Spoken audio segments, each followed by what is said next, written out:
कि हम झुंझुनू जिले के इस किसान के जो नौजवान के जिले का मान सम्मान और गौरव बढ़ाने के लिए जब पहले इस देश के यशस्वी प्रधानमंत्री मोदी जी इस जिले में आए थे, उन्होंने कहा था झुंझुनू झुकना नहीं जानता, जूझना जानता है। और हम जूझने को भी इस कदर तक ले जाएंगे कि झुंझुनू जिले के एक भी व्यक्ति को न नतमस्तक किसी के सामने होना पड़ेगा, न गर्दन झुकानी पड़ेगी। किसान का, जवान का, व्यापारी का, कर्मचारी का, अधिकारी का, गरीब का, अमीर का, हर एक का सीना गर्व से ऊंचा रहे और विकास की गंगा जो बहती आ रही है 10 साल से लगातार, यह अनवरत फिर 5 साल बहती रहे। कि आज हम सब यहाँ एकजुट हैं और सारे बहुत मनोयोग से बीजेपी के इस जो झूठ का वातावरण बना हुआ है इसको मुंह तोड़ जवाब देंगे। और जो ये कह रहे हैं कि 400 पार, वो पता चल जाएगा जब राजस्थान के रिजल्ट आएंगे। तब हम सब लोग जनता से जुड़े हुए हैं।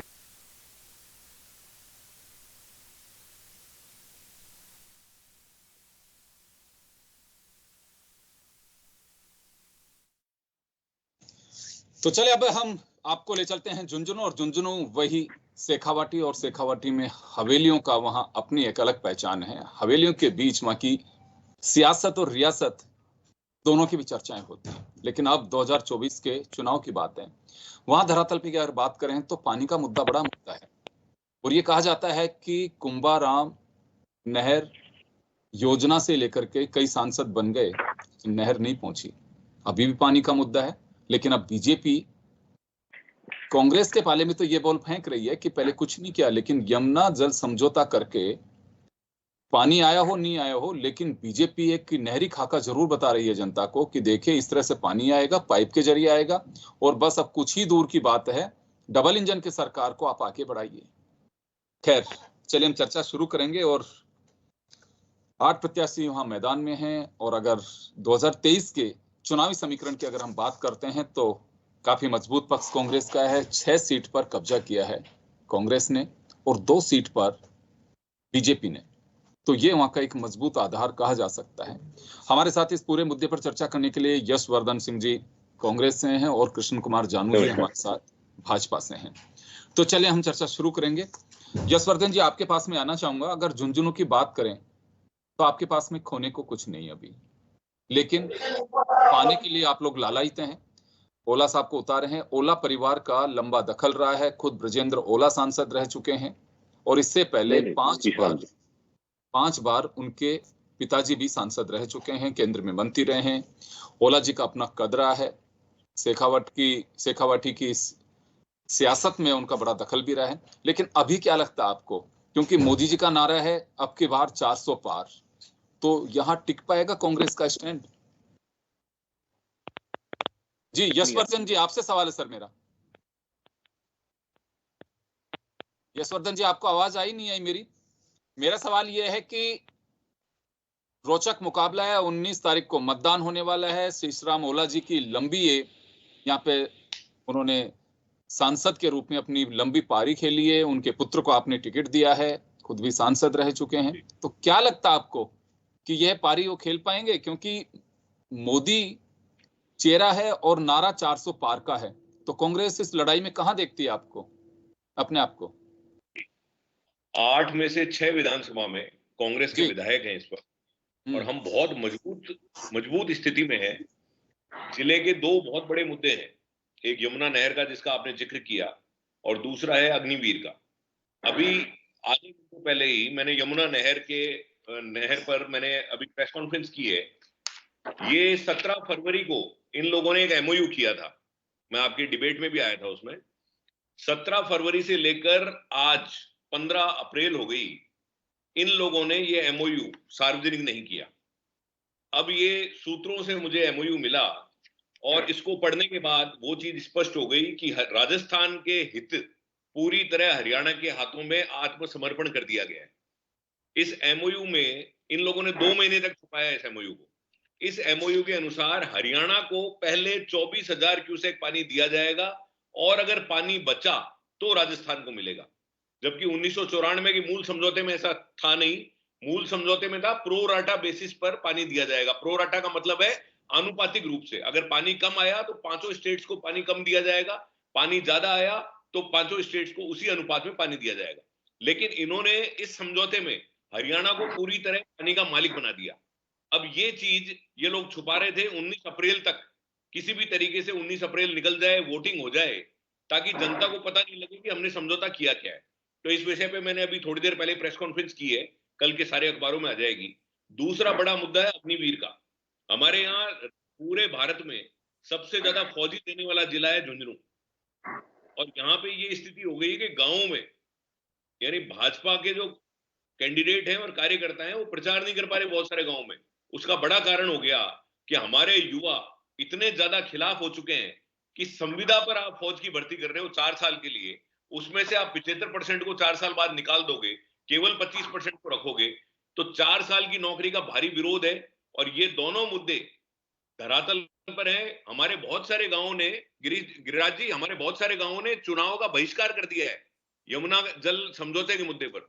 लगातार कोई ना कोई, हर दिन कोई ना कोई नया गांव जुड़ रहा है, और युवा जो है वो पूरी तरह कृत संकल्प है कि हम अग्निवीर के मामले पर भाजपा के खिलाफ वोट करेंगे और कांग्रेस को वोट करेंगे। इसलिए हमारी बहुत मजबूत स्थिति है ग्राउंड पर इस वक्त। चलिए जानू साहब बताएंगे इसको लेकर के, क्योंकि वहां के बासिंदे हैं। कृष्ण कुमार जी, अभी आपने सुना, क्योंकि जल का मुद्दा वहां पे है, पानी का मुद्दा, क्योंकि आप लोगों ने ये बनाया कि यमुना का पानी लेकर के पहुंच रहे हैं। वो हम समझौता हो गया कि वर्षों से जो मांग थी शेखावाटी की अब खत्म हो गई, अब उनका इंतजार की घड़ियां पूर्ण हो चुकी हैं, बड़े विज्ञापन भी छपे। लेकिन अगर कांग्रेस की बात पे यकीन किया जाए तो धरातल की स्थिति से आपको अवगत करा रहे हैं, और दावा है कि कुछ गांवों में इसी मुद्दे को लेकर के घुसने नहीं दिया जा रहा बीजेपी को। देखो, अयूब खान जी झुंझुनू के 2 बार सांसद बने थे, और उसके बाद शीशराम जी 5 बार सांसद बने, और पिछले 2 बार से भाजपा के सांसद हैं। शीशराम जी लगातार यमुना के पानी के नाम पर ही 5 चुनाव जीते थे। तो कांग्रेस की कथनी और करनी के अंतर को वहां की जनता जानती है कि शीशराम जी हर बार झूठ बोलकर वोट लेते थे। और हमारे यहाँ चुटकुलों में लोग, जागरणों में, भजनों में कहते भी हैं कि अगर खुद फावड़ा लेकर लगते तो नहर ले आते। मतलब काम कुछ नहीं करना, आश्वासन देना और काम निकाल लेना। भारतीय जनता पार्टी ने चुनाव से पहले सरकार बनने के 100 दिन के अंदर अपने संकल्प पत्र की अनुपालना की है, एमओयू साइन किया है। एमओयू की अभी जो अधिकृत कॉपी अगर भाई साहब को नहीं मिली है तो मिलनी चाहिए, ये मेरी भी इच्छा है। लेकिन जो सूत्रों के आधार पर ये बात कह रहे हैं वो शीशराम जी वाली बात से संगत करती है। सब बातें सूत्रों से नहीं चलती, प्रामाणिकता से चलती हैं। और सरकार ने पारदर्शिता के साथ दोनों मुख्यमंत्रियों के साथ बैठकर साइन हुए हैं। अब वो जो कॉपी लेकर आए हैं वो प्रमाणिक ही होगी, मुझे नहीं, मैं उनकी डिग्निटी पर डाउट नहीं करूंगा। लेकिन सच्चाई ये है कि सरकार की मंशा पर संदेह खड़ा करके लाभ बार बार लेने की आदत कांग्रेस की है। भारतीय जनता पार्टी ने पहली बार अपने इस वायदे की पालना 100 दिन में करने की भरपूर कोशिश की है, और उसका परिणाम भारतीय जनता पार्टी को मिलेगा। गांव में जहां तक बहिष्कार की बात है या मतदान के बहिष्कार की बात है, कभी एक बार मेरे गांव ने भी बहिष्कार किया था, लेकिन कोई बड़ी संख्या में गांव इस विषय पर बहिष्कार कर रहे हैं, ऐसी कोई बात नहीं है। तब का मुद्दा अलग था, अब के मुद्दे हो सकते हैं 1-2 गांव में पानी का मुद्दा हो, क्योंकि झुंझुनू के हरियाणा के सीमावर्ती खेतड़ी बुहाना के कुछ गांव में डार्क जोन पूरी तरह हो चुका है, और वहां इस प्रकार की प्रतिक्रिया हो, और निश्चित रूप से कहीं न कहीं गंभीरता बढ़ेगी, सरकार पर भी दबाव बढ़ेगा। लेकिन भारतीय जनता पार्टी और मोदी जी ने वायदा को लेकर के कह रहे हैं, एमओयू को लेकर कह रहे हैं कि बीजेपी ने जानबूझ करके इसे छिपाए रखा ताकि कैसे भी करके 19 अप्रैल तक का दिन निकल जाए। ये आरोप है कांग्रेस का। विषय आरोप लगाने से समाधान नहीं होता। कांग्रेस पर और कांग्रेस के नेतृत्व पर लगातार लोग आरोप लगाते रहे, वो राज करते रहे। कुल मिलाकर के मोदी जी ने कहा है कि मैं जो कहूंगा उसकी गारंटी है, और मोदी जी का जो संकल्प पत्र है वो गारंटियों की गारंटी है। और जिले की जनता को इस बात पर अतीत में भी भरोसा था, अब भी भरोसा तो सर, है। आप जो कह रहे हैं से क्या मानूं कि एमओयू पे ध्यान नहीं दे, केवल आप मोदी जी पे ध्यान दें? देखो, सीधी सी बात है, नहर का पानी तभी आ पाएगा जब एमओयू होकर लाने का साधन डेवलप होगा। हरियाणा ने पहले भी पानी इसीलिए नहीं दिया कि हम वहां से यहाँ लेकर आए, इस विषय का कोई साधन सुविधा नहीं था। बोतल भर के पानी नहीं लाना था, बड़ी मात्रा में पानी आना था। जो एमओयू हुआ है वहां से आने वाले पानी का तंत्र डेवलप होगा तो बाकी बातों में भी सुधार होगा। पहली प्राथमिकता तंत्र डेवलप हो, तभी तो पानी मिलेगा। सुना है यशवर्धन जी, आपकी समस्या को दूर किया है जानू साहब ने अभी। गिरिराज जी, मैं आपको बताना चाहता हूं कि 17 फरवरी को योगेंद्र योगेंद्र जी, 17 फरवरी को इन लोगों ने एमओयू किया। उसके बाद 2 मार्च को हाईकोर्ट में तारीख थी। हमने हाईकोर्ट के सामने भी ये बात रखी कि साहब इनसे एमओयू की कॉपी तो कम से कम कोर्ट के सामने प्रस्तुत करें।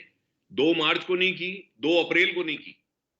ये केवल 19 अप्रैल का इंतजार कर रहे थे कि 19 अप्रैल से पहले ये सार्वजनिक ना हो जाए, जनता को पता नहीं लग जाए, झुंझुनू जिले की जनता को पता नहीं लग जाए कि इन लोगों ने किस तरीके से हरियाणा के सामने आत्मसमर्पण कर दिया है। 19 अप्रैल के बाद ये आता तब ये कोई और नई बातें करते। इनका ये था कि किसी तरीके से वोटिंग हो जाए और किसी को पता नहीं लगे। आप बताइए कि जिले के हफ्ता अगर ये एमओयू करके आए थे तो पिछले 2 महीने से इसको छुपा क्यों रखा था? कोर्ट के सामने कानूनी प्रक्रिया भी इन्होंने बाधित कर रखी है, कोर्ट के सामने तक नहीं दिखा रहे।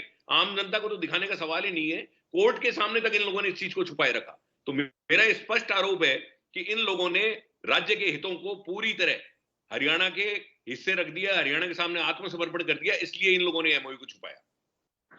चलिए जानू साहब, आपसे जवाब जानना चाहेंगे इसका। जी देखो, आचार संहिता लगने के बाद किसी भी प्रकार का लालच देने वाला परिपत्र सरकार देती है तो उससे पहले चुनाव आयोग की परमिशन लेती है।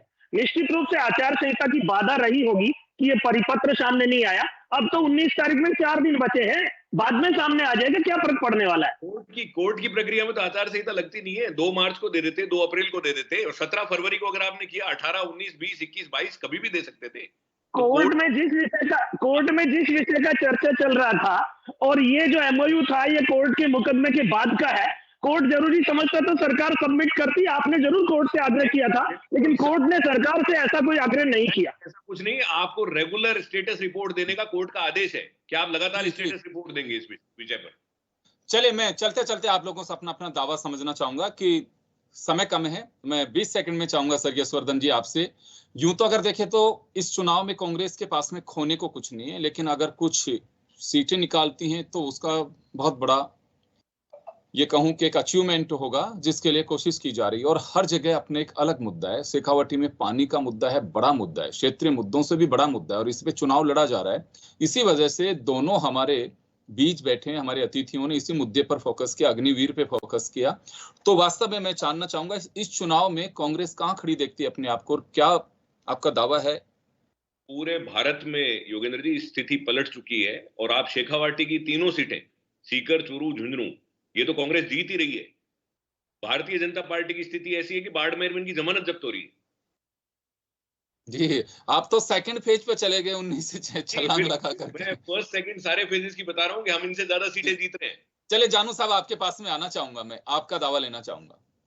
देखो, भारतीय जनता पार्टी 2 बार की जीत के अनुभव के आधार पर, जब हमारे पास विधायक कम होते हैं फिर भी लोकसभा में हम होते हैं, यही एक मंत्र है। साथ ही साथ इस बार जिस प्रकार का परिवेश बना हुआ है, कांग्रेस के पास नेतृत्व नहीं है, कांग्रेस के पास प्रदेश में सरकार नहीं है, और कांग्रेस का नेतृत्व और कांग्रेस का इंडी गठबंधन आपस में एक दूसरे की टांग खिंचाई में व्यस्त है, एक दूसरे पर संदेह कर रहा है। मोदी जी पर पूरा देश विश्वास कर रहा है, मजबूत सरकार बनेगी और भाजपा जीतेगी। चले, बहुत बहुत शुक्रिया आपका। लेकिन चलते चलते जरूर कहना चाहेंगे कि जन टीवी की आपसे गुजारिश है कि आप अपने मतदान के दिन मत का प्रयोग जरूर करें। संविधान ने आपको अधिकार दिया है, किसी रूप से वैसे किसी ने आपको उपहार में नहीं दिया, ये देश के लोकतंत्र ने आपको दिया। जरूर वोट डालें, आप जिसको भी डालें, लेकिन जरूर डालें। चलिए, बहुत बहुत शुक्रिया, और आज के हमारे सियासी रण में इतना ही। दीजिए इजाजत, नमस्कार।